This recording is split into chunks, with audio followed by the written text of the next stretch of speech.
दोस्तों नमस्कार। स्वागत है आप सभी का आप ही के अपने इस मंच पर जिसका नाम है मयूर जानी ऑफिशियल। आप देख रहे हैं थोड़ा ये बैकग्राउंड जो है वो बदला हुआ है, जगह भी बदली हुई है क्योंकि हम कहीं बाहर निकले हुए हैं, कहीं बाहर गए हुए हैं और इंटरनेट का थोड़ा इश्यू है, लाइट्स ठीक से जो है लाइटिंग का भी इश्यू है, लेकिन आपसे बात करना जरूरी है तो जैसे हो पा रहा है वैसे करने की कोशिश कर रहे हैं। आज का जो हम बातचीत का मुद्दा है हमारा, उसमें एक बात हम आप सबसे शेयर करना चाहते हैं और जो हम ऑब्जर्व कर रहे हैं वो आप तक पहुंचाना चाहते हैं। जेफरी एप्स्टीन फाइल्स को लेकर अमेरिका में बहुत बड़ा हंगामा जो है वो खड़ा हुआ है। वहां ऑलरेडी जो है वो कमीशन है, वहां पे वो उनकी जो अटॉर्नी जनरल है पाम बॉन्डी, उनको भी ग्रिल किया जा रहा है। कांग्रेस के जो सेनेट मेंबर्स हैं, अलग अलग रिप्रेजेंटेटिव्स हैं, उन सब के द्वारा बड़ी कठिन वहां पे जो है वो ग्रिलिंग हो रही है। ब्रिटेन में हो सकता है कि शायद कीर स्टारमर को जाना पड़े, शायद बतौर प्रधानमंत्री मैं बात कर रहा हूं, उनको शायद छोड़ना पड़े। दुनिया में अलग अलग देशों में इस्तीफे हो चुके हैं, हमारे यहां ये हो रहा है। हरदीप पुरी साहब जो कि पूर्व आईएफएस अफसर हैं, इंडियन फॉरेन सर्विस में वो काम करते थे ना, उनकी कोई किसी भी प्रकार की अगर योग्यता आप ढूंढने जाओगे तो आपको कहीं भी ये नहीं मिलेगा कि इनमें ऐसी कौन सी खूबी है, क्या हीरे जड़े हैं इनमें, है ना। मतलब क्या कारण है कि आप इतने चहीते बन सकते हैं इस देश के प्रधानमंत्री के। ना आप कोई जन नायक है, ना आप कोई पीपल्स रिप्रेजेंटेटिव हैं, आपको राज्यसभा से जो है बिठा दिया गया है और इतने चहीते हैं कि आपका कोई बाल तक बांका नहीं कर सकता। और मैं कहने में बिल्कुल नहीं झिझकूंगा कि Hardeep Puri one of those cabinet ministers हैं जो ऑलमोस्ट जो है वो, उनको फ्री रेन है, वो कुछ भी करें, उनको कोई कहने वाला पूछने वाला है नहीं। उनका नाम जब एप्स्टीन फाइल में बार बार हमको देखने को, पढ़ने को, सुनने को मिलता है और जब ये मुद्दा जो है लोकसभा में भी, संसद में भी जब इसको उठाया जाता है, तब बड़े मुफट व्यक्ति की तरह, जो कि ये लोग हैं ही, ये जब आते हैं और फिर एक प्रेस वार्ता करते हैं और उस प्रेस वार्ता में फिर जो वो ढीठ बने का या तो बेशर्मी, अब ये शब्द उनके लिए तो जायज है ही नहीं, लेकिन वो जो है, वो जो दिखाते हैं कि मैं यही हूं, हम लोग यही हैं, क्या उखाड़ लेंगे आप हमारा, इसकी आज बात करनी है। जैसे ये हो गया ना कि भाई हम तो गोबर में लिप्त हैं और बदबूदारों के बादशाह हैं हम लोग। अब आप अगर हमको ये कहोगे कि बहुत बदबू आ रही है भैया तुमसे, तो ना, ये बात तो गलत है, क्योंकि आपको तो हम में से खुशबू ही आनी चाहिए, क्योंकि हम कह रहे हैं कि गोबर से खुशबू आती है, तो आप मान लीजिए, चाहे भयानक दुर्गंधी क्यों ना आ रही हो। कीचड़ में ही पैदा हुए हैं, कीचड़ में ही पले हैं, कीचड़ में ही अभी रह रहे हैं, लेकिन फिर भी हमारा दामन जो है वो पाक साफ है। ये इनकी मानसिकता है। और अगर उन पर कोई उंगली उठाता है या सवाल पूछता है कि भाई साहब देखिए, आप इतनी दुर्गंध फैला रहे हैं कि आप पूछिए मत, भाई साहब जाइए मेहरबानी करके, ये गोबर से मुक्त हो जाइए और नहाइए धोइए, स्वच्छ होइए, तो कहेंगे कि तुम्हारी ये हिम्मत कि तुम ये कह सकते हो हमको। या तो आप कहोगे कि आप देखिए, बहुत आपकी शर्ट जो है वो दागदार हो चुकी है, थोड़ा स्वच्छ कपड़े पहन के आइए, इसको शर्ट को धुलवा दीजिए, तो फिर ये कहेंगे कि आपकी हिम्मत कैसे हुई हमको ये कहने की कि हमारा शर्ट जो है वो दागदार है। आपकी नजर में दोष है, आपकी आंखों में कुछ कमी है, हम तो ऐसे ही सही हैं और ऐसे ही रहेंगे। इसीलिए जब प्रेस वार्ता की हरदीप पुरी ने, तो हरदीप पुरी ने कहा कि भाई एप्स्टीन का गुनाह क्या है। इतना ही तो है कि वो कुछ कम, मतलब नाबालिग लड़कियों के साथ उस पर जो है आरोप लगे थे यौन शोषण के, और हाँ ठीक है वो कन्विक्ट हो भी गया, पर हमको तो उस समय भी डाउट था और आज भी है कि वो आरोप उस पर जो थे ना वो सही नहीं थे। तो मिले हैं 4 बार उसको जाके, तो क्या हो गया? अब ले लिया किसी ने मेल में जो है उस उद्योगपति ने अगर मोदी का नाम, तो क्या हुआ? अब मोदी जी थोड़ी जाके उनसे कभी बातचीत किए या मिले हैं। और मैं मिला, बातचीत हुई, ठीक है, 4 बार हमारी मुलाकात हुई और ठीक है। ये बड़ी बात हम सबके लिए जो अलार्मिंग होनी चाहिए वो ये है कि हरदीप पुरी कहते हैं कि ठीक है यार, यार शब्द का इस्तेमाल करते हैं। ठीक है यार, क्या फर्क पड़ता है हम 4 बार मिले तो? ठीक है, उस पर नाबालिग लड़कियों के साथ यौन शोषण, जबरदस्ती से यौन शोषण का मुकदमा था, वो कन्विक्ट हुआ, ठीक है। लेकिन हम उन आरोप को नहीं मानते। हमको तब भी डाउट था, हमको आज भी डाउट है। ये बात मैं सुनाता हूं आपको। उसके बाद एक बात ये भी कहते हैं जो महुआ मोइत्रा से जुड़ी हुई है, कहते हैं कि नाम लिए बगैर के, और कुछ लोगों के और विपक्ष के नेताओं के नाम लिए बगैर कहते हैं कि कुछ लोग बड़े जेलस हैं। अभी इसको सुनिएगा, समझने की कोशिश कीजिएगा। हरदीप पुरी कहते हैं कि कुछ लोग बड़े जेलस हैं, ईर्ष्या से ग्रस्त हैं कि क्या कुछ हुआ कि नहीं हुआ आपका। मतलब अब देखिए क्या संदर्भ है। इसका संदर्भ यह बनता है कि क्या आपने भी कुछ, वो जो नाबालिग लड़कियों के साथ जो एब्स्टिन किया करता था, ऐसा कुछ कर पाए कि नहीं कर पाए? बोले बड़े ईर्ष्या में मग्न और ईर्ष्या से ग्रस्त लोग हैं, बड़ी ईर्ष्या हो रही। अब इसकी कोई ईर्ष्या करेगा क्या? जो भी इंसान होगा, जो मनुष्य होगा, ये कोई इस बात की ईर्ष्या करेगा कि एब्स्टीन ने नाबालिग लड़कियों का यौन शोषण किया, टॉर्चर किया, पता नहीं क्या क्या किया, तो आपने भी इसका मतलब ये आप कर पाए कि नहीं कर पाए, इसको लेकर कोई ईर्ष्या कर सकता है क्या? लेकिन ये कह रहे हैं कि कुछ लोग ईर्ष्या कर रहे हैं। ये है इनका एब्सोल्युटली सही चरित्र। बातें सुनवाता हूं आपको, आप जरा इसको देखिए। ये पहली बात ये है, ये कहते हैं, सुनिए इसको। But if your answer is, in 2008 he was, in 2008 he pled guilty, yes, for a charge that he was soliciting the favors of a woman who was underage. That was it. The rest of the stories got to be known much later. But believe me, many of us had doubts on that. यार हाँ ठीक है, उसने मान लिया, कबूल किया कि वो अंडर एज लड़कियों की सर्विसेज जो सोलिसिट करता था या तो इस्तेमाल करता था। ठीक है, हाँ मान लिया कि उसने अपना गुनाह कबूल कर लिया, लेकिन उससे क्या होता है? ठीक है वो 2008 में हुआ था, लेकिन उससे क्या होता है? हम तो तब भी मानते थे, हम में से बहुत सारे लोग मानते थे कि ये कुछ उसमें इन आरोपों में दम नहीं, ये बात में दम नहीं। अब इनको क्या करोगे आप? एक बार फिर से सुनिए इसको। ये है हमारे देश के कैबिनेट मिनिस्टर, सुनिए। This is minimal interaction. But if your answer is, in 2008 he was, in 2008 he pled guilty, yes, for a charge that he was soliciting the favors of a woman who was underage. That was it. The rest of the stories got to be known much later.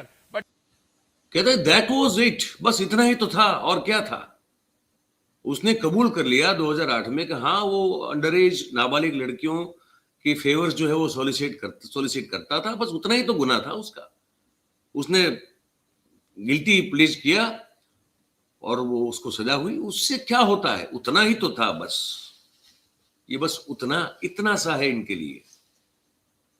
ये इनका असली चेहरा है, ये इनकी सोच है। अब इसके बाद एक और चीज आगे कहते हैं, सुनिए।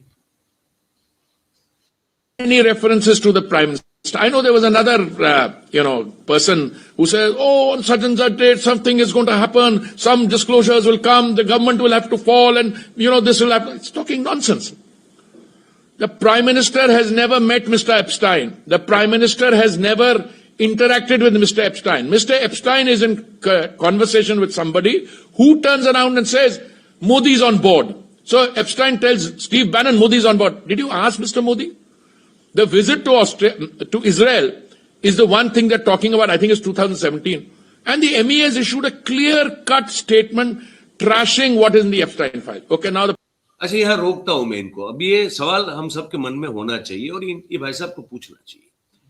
जब ये सब आप इस वक्त इतने दिनों के बाद अब आप आके जो है गरज गरज कर, बरस बरस कर, गुर्रा गुर्रा कर आप जो अभी बोल रहे हैं, आंखें बड़ी बड़ी दिखा के सबको,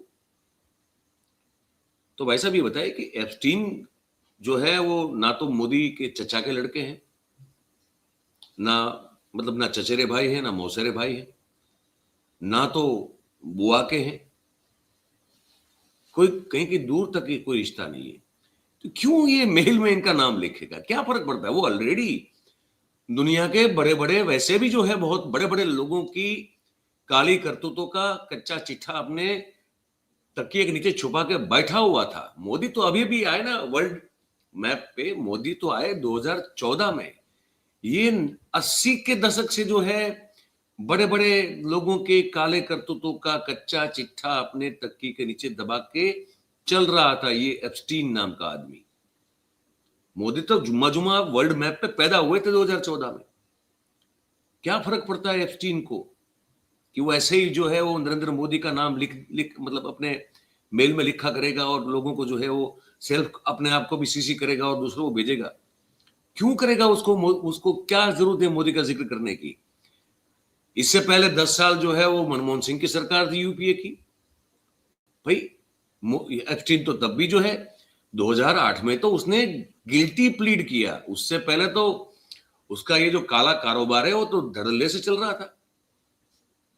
यूपीए सरकार में से किसी का नाम नहीं आया।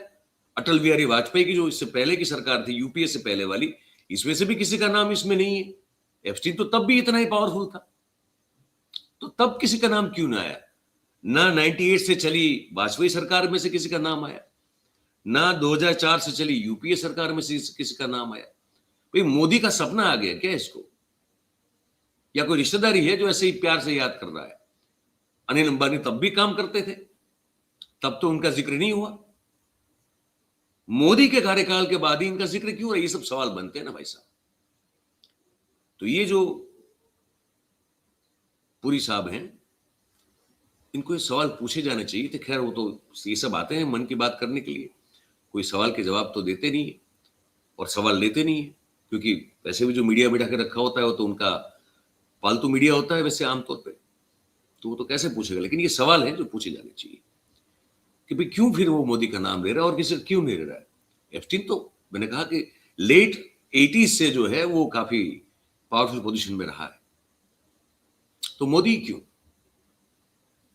कोई हीरे मोती जड़े हैं क्या? ये हरदीप पुरी ही क्यों? ये अनिल अंबानी ही क्यों? ये सब लोग क्यों? इन्हीं का नाम क्यों मेंशन है और किसी का तो नहीं? तो ये सवाल के जवाब मिलने चाहिए, लेकिन ये वो देंगे नहीं, ये वो दे भी नहीं पाएंगे। खैर इनको सिर्फ और सिर्फ बकैती करनी है, उल जलूल बोलना है, खामखा अग्रेशन दिखा के जो है वो बस अपना पल्ला झाड़ना है और देश को और दुनिया को बेवकूफ बनाना। इससे ज्यादा कोई बड़ा इनका काम हो नहीं सकता है। आगे सुन लीजिए क्या कहते हैं। Prime Minister has nothing to do with it. Prime Minister of India, elected in May 2014. Okay, he's transformed the country, doesn't appear anywhere in Epstein files except in the young leader of opposition's fertile imagination and those nutcases who provide him inputs and get him into trouble. तो ये बस ये पुरानी cassette और कोई नहीं है। ये आप फिर घूम फिर कर जो है राहुल गांधी पे टिकरा फोड़ना और ये सब करना, लेकिन खैर ये यही काम करते आ रहे हैं। नेहरू से लेके गांधी परिवार तक इनको बस एक ही चीज, एक ही बात इनको जो है वो इनके दिमाग में छाई रहती है। अब ये जो एक और जो बड़ी घिनौनी बात कही इन्होंने, ये भी सुनाता हूं, सुनिए। एक हमारी member of parliament, a lady member, she took me aside, she said many of these people are very jealous. मैंने कहा यार कुछ हुआ होता तो मैं बात कराता ना, मैं तो इसी पे रह गया। after that anyway, so let's on a serious, मतलब अफसोस है इनको, क्या मैं कुछ हुआ होता तो मैं करता ना बात, या तो कराता। मैं तो यहीं अटक गया, इससे आगे कुछ कर ही नहीं पाया। जिस मामले में एप्स्टीन जो है इसके चर्चे हो रहे हैं, या उसके साथ के बहुत सारे देश, अलग अलग देशों के लोगों के चर्चे हो रहे हैं, वो जो यौन शोषण हो, ये सब बातें हो रही। पुरी साहब तो अफसोस जाहिर कर रहे हैं कि कुछ हुआ ही नहीं तो क्या करूंगा। ये इनका स्तर है सोचने का। लेकिन पवन खेड़ा ने कांग्रेस से और ढांडा साहब हैं आम आदमी पार्टी के, दोनों ने बड़ी अच्छी बात कही है। दोनों को आपको सुनना चाहिए। मैं पहले पवन खेड़ा को सुनाता हूं, उसके बाद में जो ढांडा साहब है, अनुराग ढांडा, उनको भी सुनाऊंगा। दोनों की बात को गौर से सुनिए। कई जगह इस्तीफे हो रहे हैं। भारत में जो नाम सामने आए हैं, मोदी जी का नाम एप्स्टीन फाइल्स में है, लेकिन जो मोदी जी के आसपास के लोग हैं उनका सैकड़ों बार है। अब हरदीप सिंह पुरी जो कैबिनेट के मिनिस्टर हैं, कल उन्होंने प्रेस वार्ता की। अनिल अंबानी का भी नाम है। हरदीप सिंह पुरी पर हम आज फोकस करते हैं। ये कहते हैं साहब प्रोफेशनल रिश्ते थे। साहब आप थे क्या 2014 में, जरा ये बता दीजिए कि आपके प्रोफेशनल रिश्ते थे एप्स्टीन से? एप्स्टीन किसके इशारे पर, किसके निर्देश पर रीड हॉफमैन जो कि लिंक्डइन के को फाउंडर हैं, उनकी भारत यात्रा प्लान कर रहा था? और आप उस प्लानिंग को कार्यान्वित करने के लिए, व्यवस्थाएं बनाने के लिए आप उसकी मदद कर रहे थे। उनके एप्स्टीन के निर्देश पे हरदीप पुरी चल रहे थे। एप्स्टीन किसके निर्देशों पे चल रहा था हमें नहीं मालूम। क्या हरदीप पुरी एप्स्टीन और मोदी के बीच की कड़ी है? हमें नहीं मालूम, क्योंकि अभी सिर्फ 30 लाख फाइलें आई हैं सामने। 30 लाख अभी आनी बाकी हैं, हो सकता है उसमें वो जवाब मिल जाए। लेकिन रीड हॉफमैन की भारत यात्रा, भारत में उनके कार्यक्रम, उनमें से एक कार्यक्रम में नरेंद्र मोदी जी भी उपस्थित थे। ये सब हरदीप पुरी किस कैपेसिटी में कर रहे थे, किस हैसियत से कर रहे थे? हरदीप पुरी उस वक्त एक रिटायर्ड डिप्लोमैट थे। क्या भारत सरकार की एम्बेसी बंद हो चुकी थी? क्या राजदूत नहीं थे वहां? क्या सुषमा स्वराज जी मंत्री नहीं थी कि नरेंद्र मोदी को हरदीप सिंह पुरी की उपयोगिता मिली? उनको हरदीप पुरी मिले कि जो ये सारा कार्यक्रम करवाएंगे? क्या एप्स्टीन को भी भारतीय एम्बेसी नहीं हरदीप पुरी मिले? और नरेंद्र मोदी को क्या एप्स्टीन मिले रीड हॉफमैन को भारत लाने के लिए? हमें यह नहीं समझ में आ रहा कि एम्बेसी होते हुए, इतना अमला होते हुए, एक विदेश मंत्री होते हुए, विदेश मंत्रालय होते हुए, एप्स्टीन और हरदीप पुरी, यह लोग रीड हॉफमैन की विजिट प्लान कर रहे हैं, फाइनलाइज कर रहे हैं, क्रियान्वित कर रहे हैं। ये क्या हो रहा है? हरदीप पुरी कहते हैं साहब प्रोफेशनल रिश्ते थे, कॉफी पीने जा रहे हैं, उनके अपार्टमेंट में जा रहे हैं, मेल्स में किताबें डिस्कस हो रही हैं, परिवार डिस्कस हो रहे हैं। क्या हो रहा है? शौक डिस्कस हो रहे हैं। क्या हो रहा है ये? Hardeep Puri ji, what happens in New York does not stay in New York. You will have to resign. आपको इस्तीफा देना पड़ेगा। आपका नाम उजागर हो चुका है। और कल जो प्रेस कॉन्फ्रेंस आपने की, उसमें आप बोलते हैं कि साहब तब तक मुझे नहीं मालूम था कि वो इतना बड़ा यौन अपराधी है। एक उसने अपराध स्वीकार कर लिया था, अंडर एज गर्ल्स को प्रोस्टिट्यूशन में उनका नाम आया और उसने स्वीकार किया। और हरदीप पुरी कहते हैं दैट्स इट, छोटी सी बात है। ये मानसिकता है नरेंद्र मोदी के एक मंत्री की कि अंडर एज गर्ल्स की प्रोस्टिट्यूशन उनको एक छोटी सी बात लगती है। फिर भी उस व्यक्ति से वो दोस्ती रखते हैं, फिर भी उस व्यक्ति से वो प्रोफेशनल रिश्ते भी रखते हैं, पर्सनल रिश्ते भी रखते हैं। और उस व्यक्ति को पूरा हमने एक जिम्मा दे रखा है कि वो तय करेंगे भारत में रीड हॉफमैन के क्या प्रोग्राम्स होंगे। ये रिश्ता कुछ और है हरदीप पुरी जी। हमें नहीं मालूम मोदी जी का एप्स्टीन से क्या रिश्ता है। वो 30 लाख फाइलों की हम इंतजार करेंगे। लेकिन जो सर्कमस्टेंशियल एविडेंस है वो सबके सामने है कि ट्रेड डील दबाव में हुई, कि ऑपरेशन सिंदूर का सीज फायर दबाव में हुआ, नरेंद्र मोदी दबाव में है। किसके दबाव में है हमें नहीं मालूम। वो 30 लाख फाइलों की इंतजार है। जय हिंद।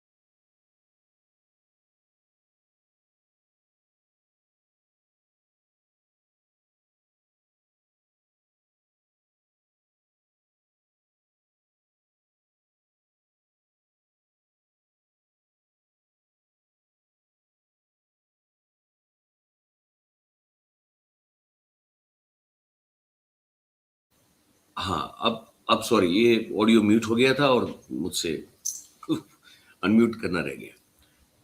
तो अब बात जो पवन खेड़ा ने की वो सही की। क्योंकि कौन सी अथॉरिटी थी आपके पास? तब तो सुषमा स्वराज जी विदेश मंत्रालय देखती थी। आप तो रिटायर्ड अफसर थे फॉरेन सर्विस से। तो कैसे आप ये सब चीजें जो हैं, कौन से प्रोफेशनल रिश्ते आप रख सकते हैं on behalf of the prime minister of country, our country and the nation? इसका कोई जवाब है नहीं, क्योंकि अब सच यही है कि अनऑथोराइज्ड वे में ऑथोराइज किया गया था। ये बात अब कोई मानेगा नहीं, लेकिन कह रहे हैं कि ठीक है, अब मुंहफट लोग हैं, इनको कोई फर्क पड़ेगा नहीं। अब इसी कारण जो है ये इस तरह के जवाब दे रहे हैं। अनुराग ढांडा को सुनते हैं, आम आदमी पार्टी के, वो भी जो है बड़ी टू द पॉइंट बात की इन लोगों ने, आप जिसको देख सकते हैं, सुन सकते हैं। ये ऑफिशियल मीटिंग्स हैं, कहीं वो हरदीप पुरी जी अपने साथ कोई डेलीगेशन तो नहीं ले गए थे, कुछ और भी लोग साथ में तो नहीं थे। तो आज मैं ये सारा कच्चा चिट्ठा खोल रहा हूं इसका। आज सारे डॉक्यूमेंट आपके सामने ये रखे जा रहे हैं और ये सारे यूएस जस्टिस सिस्टम के रिलीज किए हुए डॉक्यूमेंट है, ऑथेंटिक है, जो वहां के कोर्ट्स के अंदर जो सब रिलीज करने के लिए कहा गया है। हरदीप पुरी कंफर्म कर रहे हैं कि 17 में कॉन्स्टिट्यूशन दे रहे हैं, ये उसका डॉक्यूमेंट है। इसमें भी की तरफ से 11 AM ये मीटिंग फिक्स हुई है और ये मीटिंग उसके बाद हुई। उसके बाद ये इसका मैंने जिक्र किया, ये 19 मई 2017 को ये मीटिंग हुई। ये उसका प्रूफ है जिसमें उस मीटिंग का जिक्र है। और इसमें भी लिखा गया है कि उससे 2 दिन पहले बात हो रही है कि hello Hardeep, Jeffrey is asking if you can please move you to 10:30 AM instead of 11, okay for you. और हरदीप पुरी जी, मैं देख रहा था एक इसमें मीटिंग शेड्यूल में कि पहले 12 बजे का टाइम दिया जाता है, फिर एप्स्टीन कहते हैं नहीं 12 ठीक नहीं है भाई, 11 बजे आ जाओ। तो हरदीप पुरी जी कहते हैं जैसे कोई अपने मालिक को कहता है, उस तरीके से हरदीप पुरी जी कहते हैं हाँ ठीक है जी 11 बजे आ जाऊंगा। फिर उसके बाद अगले दिन सुबह कहा जाता है नहीं 11 नहीं यार 10:30 कर लेते हैं तुम्हारा टाइम। तो हरदीप पुरी जी कहते हैं ठीक है जी मैं 10:30 आ जाऊंगा। क्या हरदीप पुरी जी एप्स्टीन की नौकरी कर रहे थे, जो हाँ जी की नौकरी और ना जी का घर? तो इस तरीके का व्यवहार जो नजर आता है वो साफ तौर पे नजर आता है कि एप्स्टीन डोमिनेट कर रहे थे हरदीप पुरी को। किस सेंस में, किस मायने में, ये हरदीप पुरी जी को स्पष्ट करना है। और जो वो कह रहे हैं कि मैं डेलीगेशन के साथ जाता था, ये एप्स्टीन का शेड्यूल जो उस दिन का उनके सेक्रेटरी ने उसको सुबह भेजा हुआ है उसके मेल के ऊपर, उसमें साफ तौर पे इंडिकेटेड है ये 12 बजे का टाइम हरदीप पुरी के लिए सिर्फ उनके नाम से अलग से रखा गया है। यानी ये पर्सनल अपॉइंटमेंट थी, अकेले हरदीप पुरी एप्स्टीन से मिल रहे थे, क्या बातें कर रहे थे, भारत के कौन सी व्यापार, कौन से समझौते, कौन सी चीज का डिस्कशन कर रहे थे, क्या वो एप्स्टीन से लेना चाहते थे और क्या एप्स्टीन को देना चाहते थे, ये हरदीप पुरी जी को स्पष्ट करना चाहिए।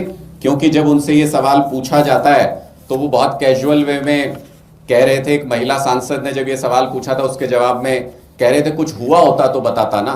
इतने कैजुअल अंदाज में हरदीप पुरी जी बोल रहे थे। तो अब हमने इतना कुछ बता दिया कि हुआ है, अब आपको ये स्पष्ट करना है कि क्या हुआ था, कैसे हुआ था, कब हुआ था और क्यों हुआ था। इन सारी बातों का जवाब देना है। अब इन सारी बातों का जवाब देना, लेकिन देने वाले नहीं है ये लोग। जैसे मैंने कहा कि इनको कोई फर्क नहीं पड़ता कि इन्होंने आगे आपसे पहले क्या वादा किया था, उन्होंने मतलब कैसे सरेआम आपको बेवकूफ बनाया था, कैसे वो आपकी आंखों में धूल झोंकते आ रहे हैं, लेकिन फिर भी कहेंगे कि नहीं, अब जो कह दिया सो कह दिया, अब हो गया सो हो गया, कोई बड़ी बात थोड़ी है, अब जिसको जो उखाड़ना है उखाड़ ले। ये इनकी जो है वो मूलतः मानसिकता है ये। और इसी के चलते निशिकांत दुबे जैसे इनके जो सांसद हैं वो कर सकते हैं, ये संसद में खड़े होकर ये मांग कर सकते हैं कि राहुल गांधी पर आने वाले समय में किसी भी तरह के चुनाव लड़ने पर प्रतिबंध लगा दिया जाए। और इनकी ये बात स्पीकर महोदय जो है सुनते भी हैं। सुनाता हूं मैं आपको, सुनिए। मैं रूल 352(5) माननीय और 353 में माननीय निशिकांत एक दुबे जी, मोशन के लिए खड़ा हुआ। ये जो लीडर ऑफ द अपोजिशन है राहुल गांधी सर, ये अर्बन नक्सल की तरह बिहेव करता है और इसका सोरोस फाउंडेशन के साथ रिलेशन है, फोर्ड फाउंडेशन के साथ रिलेशन है। ये वियतनाम, कंबोडिया, बहरीन, थाईलैंड केवल देशद्रोहियों के साथ मिलकर जाता है और ये कभी चुनाव आयोग पर, कभी संविधान पर, कभी स्पीकर पर, जितने भी संवैधानिक संस्थाएं है। मेरा आपके माध्यम से आग्रह है कि एक सब्सटेंसिव मोशन पर राहुल गांधी के ऊपर चर्चा होनी चाहिए, उसकी सदस्यता रद्द होनी चाहिए और कभी भी वो चुनाव नहीं लड़ पाए उसकी चर्चा होनी चाहिए। इस नियम के तहत मुझे इजाजत दी जाए। इसका सभी देशद्रोही, जितने देशद्रोही sir, same Pitroda Soros foundation के साथ मिलकर इस देश को टुकड़े टुकड़े करना चाहता है और टुकड़े टुकड़े करता ये नेता राहुल गांधी है। इसके ऊपर प्रातः 11 बजे तक। तो भाई राहुल गांधी जो है वो बड़ा सरदर्द बन के बैठा हुआ आदमी है, तो इस आदमी की सदस्यता को रद्द कर दिया जाए और आने वाले समय में कभी ये चुनाव भी न लड़ पाए, इस तरह का उन पर प्रतिबंध घोषित करवा दिया जाए कानूनन। ये है निशिकांत दुबे। लेकिन राहुल गांधी ने इस पर जो है अपने हिसाब से एक प्रतिक्रिया दी है, मैं वो भी आपको दिखाता हूं, आप इसको सुनिए।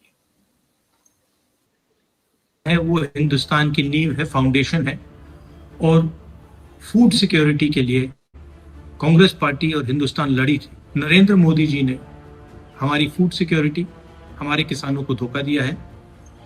यूएस के साथ डील करके उन्होंने कपास के किसानों को, सोया के किसानों को, सेब के किसानों को, फल के किसानों को बेच दिया है। हिंदुस्तान की कृषि मार्केट पर सालों से विदेश के लोग कब्जा मारने की कोशिश कर रहे हैं। नरेंद्र मोदी जी ने उनके लिए दरवाजा खोला है। ये सच्चाई है, वो भी जानते हैं, मैं भी जानता हूं। क्यों खोला है? क्योंकि उन पे गले पर चोट लगा रखा है। डोनाल्ड ट्रंप ने नरेंद्र मोदी की लगाम पकड़ी हुई है। मक्का, कपास, सोयाबीन और फल, ये शुरुआत है। नरेंद्र मोदी पूरी कृषि मार्केट के दरवाजे खोलेंगे अपने मित्रों के लिए, अदानी अंबानी जैसे लोगों के लिए, विदेशी ताकतों के लिए। भारत के किसान और पूरा देश जानता है कि नरेंद्र मोदी किसान विरोधी है। वो अपने मित्रों की मदद करता है।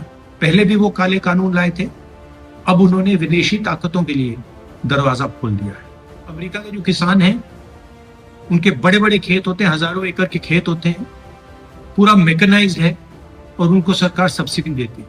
आप जानते हो कि हमारे किसानों के खेत छोटे होते हैं, सही एमएसपी नहीं मिलती है और मैकेनाइजेशन का तो नाम ही नहीं है। नरेंद्र मोदी जी ने देश को बेच दिया है, किसानों को बेच दिया है। आप मेरे ऊपर केस डालो, गाली दो, जो भी आपको करना है करो, प्रिविलेज मोशन डालना है वो डाल दो, कोई फर्क नहीं पड़ता। मैंने पार्लियामेंट हाउस में सच्चाई बोली है। आपको सच्चाई अच्छी नहीं लगे वो दूसरी बात है, देश सच्चाई को समझता है। आप कुछ भी करना है कर लो, मैं किसानों के साथ खड़ा हूं, 1 इंच पीछे नहीं हटूंगा। कांग्रेस प्रेसिडेंट खारगे जी, मैं और पूरी कांग्रेस पार्टी, हमारे सब कार्यकर्ता किसानों के साथ खड़े हैं। ये अन्याय हम नहीं होने देंगे। धन्यवाद। तो अब ये अगर कह रहे हैं ये राहुल गांधी, तो उसमें मुझे लगता है कि इसमें कौन सी वो देशद्रोह या तो अर्बन नक्सलिज्म वाली कौन सी बात है जो निशिकांत दुबे नाम का एक व्यक्ति जो है संसद में खड़ा होकर कह रहा था? कौन सी ऐसी बात है जो राहुल गांधी कर रहे हैं वो देश के खिलाफ है? हाँ, आपके अपने इंटरेस्ट के खिलाफ है, ये आपके आका के इंटरेस्ट के खिलाफ है। और जैसे कि राहुल गांधी ने कहा कि आपका गला जो है वो ट्रंप की मुट्ठी में, उसके पंजे में जो है वो फंस चुका है, ऐसा साफ लग रहा है, बिल्कुल, उसमें कोई दो राय नहीं है। और उसी के चलते आप इस देश को, मतलब जैसे एक समझ लीजिए लुटा रहे हैं आप, बेच रहे हैं आप, जो कहा जा रहा है वो आप कर रहे हैं। अभी जैसे अब हम आपसे अभी रिकॉर्डिंग कर रहे हैं, तो आपसे बात कर रहे हैं, आप इसको देखेंगे 13 तारीख को, तो फिर से एक बार पता चला है कि ट्रंप ने एक बार फिर से बोल दिया कि भाई युद्ध, वॉर तो मैं नहीं रुकवाई, भारत और पाकिस्तान की, दबाव मैंने डाला और ट्रेड डील भी जो है मैंने करवाई। उनके जो अमेरिका के, मतलब ट्रंप एडमिनिस्ट्रेशन के जो लोग इस ट्रेड डील में शामिल है, वो खुल के वहां अमेरिका में बयान दे रहे हैं। हमने सुना भी दिया आपको, 2 या 3 बयान इससे पहले वाले कार्यक्रमों में सुना है, खुल के कह रहे हैं जो इस ट्रेड डील में जिन लोगों ने हिस्सा लिया अमेरिका की ओर से, कि हाँ, हमारा तो किसान सुखी हो जाएगा, हमारी रूरल इकोनॉमी जो है उसको बड़ा बढ़ावा मिलेगा इस भारत के साथ हुई डील से। तो यहाँ ये झूठ का पर्दा जो इनकी आदत है लगातार डालने की कोशिश कर रहे हैं, उसके खिलाफ राहुल गांधी लड़ रहे हैं मेरे ख्याल से।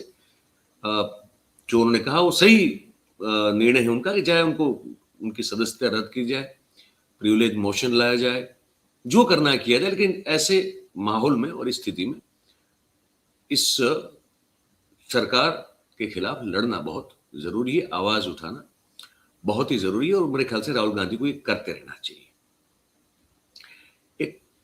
जब इनकी मानसिकता की बात करते हैं तो एक छोटा सा उदाहरण देके फिर आज के इस वीडियो को समाप्त करेंगे हम लोग कि कैसे कैसे लोग होते हैं।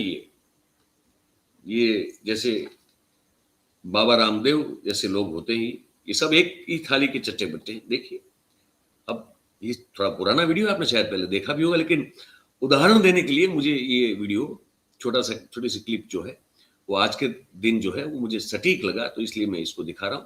ये ऐसे लोग हैं कि भी बोला था ठीक है, पेट्रोल के दाम कम हो जाएंगे, ये हो जाएगा, वो हो जाएगा, काला धन वापस आ जाएगा। अब बोल दिया तो बोल दिया, अब तुम क्या जान लोगे हमारी? जाओ, जो होता है उखाड़ लो, अब नहीं हुआ तो नहीं हुआ।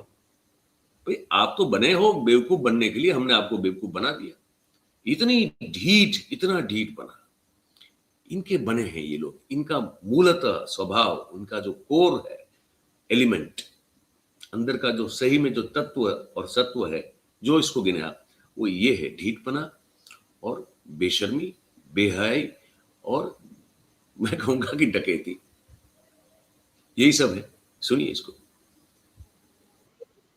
सरकार आपको चाहिए, 40 रुपए पेट्रोल वाली सरकार, 300 रुपए सिलेंडर वाली सरकार। अच्छे भी का कुछ आप ही ने कहा था सरकार बनी थी, आपने कहा था कि नहीं कहा था बाबा जी? मैंने कहा था, पूछ पड़ेगा मेरी। हाँ बाबा जी, आपकी कंपनी पतंजलि, बाबा जी आपकी कंपनी पतंजलि ऐसे जाता ना आदमी को ना, आप ही ने कहा था। अरे आदमी को मैं कह रहा भाई ऐसे प्रश्न मत पूछो बाबा जी, मैं तेरे प्रश्नों का उत्तर देने के लिए कोई ठेकेदार है कि तो जो भी पूछा मैं उसका उत्तर दूं। जब एक बात कह दी, थोड़ा सभ्य बनना भी सीखो। आप ये बताओ, एक मिनट, सभी टीवी चैनल पर आप ही की बाइट चली थी और लोगों ने विश्वास किया। मैंने दी थी और अब नहीं देता, कर ले क्या करेगा? चुप हो जा, अब आगे से पूछेगा तो ठीक नहीं। स्वामी जी, बाबा जी बोल दिया ना। स्वामी जी, बाबा जी आपने कश्मीर फाइल फिल्म बनी है, काफी इतना ज्यादा उद्दंडता नहीं करनी चाहिए। तू किसी सभ्य माँ बाप की औलाद जो कहा हम वही पूछ रहे हैं। अब कर दिया, बोल दिया हमने, ठीक है, अब नहीं करेंगे, चलो क्या कर लोगे? और अगर तुमने इस तरह से सवाल पूछना जारी रखे तो ठीक नहीं होगा। चंबल के डाकू एक जमाने में हुआ करते थे, लेकिन मुझे लगता है कि उनकी बेरहमी के किस्से, उनकी निर्दयता के किस्से बहुत सारे पढ़ने में आते हैं, सुनने में आते हैं, लेकिन इतने बेहया तो मुझे नहीं लगता वो लोग होंगे। शायद ये उस तरह के डाकू हैं, तो इन्हीं से पाला पड़ा है हम सब लोगों का। अभी यही बताना था आज इस मुद्दे पर आपको अपनी राय अगर पेश करनी हो या आप प्रस्तुत करनी हो, आप हमको लिख के कमेंट करके जरूर से बताइए। और ये बातचीत कैसी लगी इस बारे में जरूर से हमको अपनी राय दीजिए।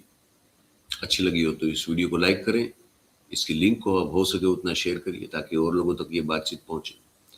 और अगर इस मंच को आपने अब तक सब्सक्राइब नहीं किया है तो जरूर से कर लें और अपने साथियों से भी करवाएं। बहुत बहुत धन्यवाद करेंगे आप सभी का हमारे साथ इस बातचीत में जुड़ने के लिए। Thank you very much. नमस्कार।